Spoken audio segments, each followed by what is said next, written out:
Michael Foucault, a famous philosopher, argues that state surveillance is a form of power. The surveillance induces citizens into a state of conscious and permanent visibility that assures the automatic functioning of power.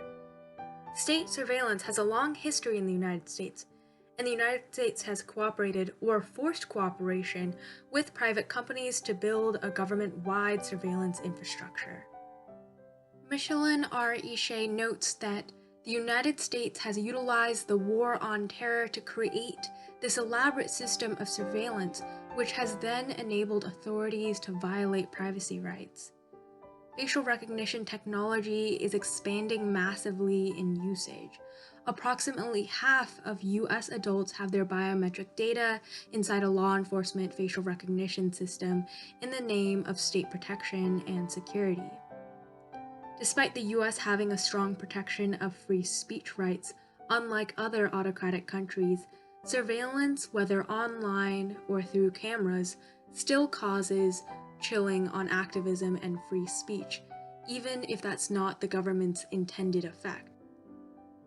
In a study from Journalism and Mass Communication Quarterly, Elizabeth Stoichkov explores the theory of the spiral of silence in cyberspace using digital hypotheticals.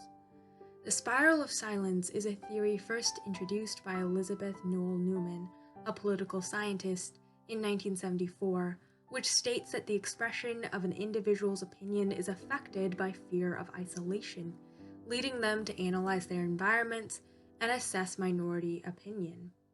This creates a spiral of silence as people choose to self-regulate those opinions in response to their environment, leading more people of a similar opinion to regulate as well when the environment appears to shift out of their favor.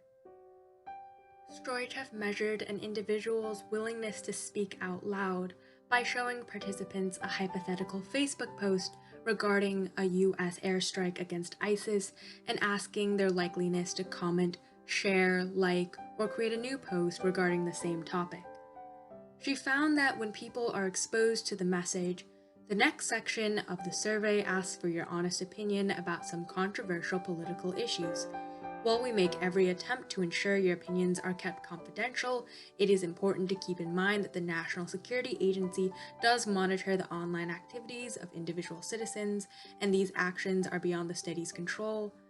Participants are less likely to express controversial opinions or opinions they do not perceive to be popular, regardless of their own personal beliefs. State surveillance causes internal tension and behavior modification among citizens, making them less likely to dissent against authority or exercise their free speech rights.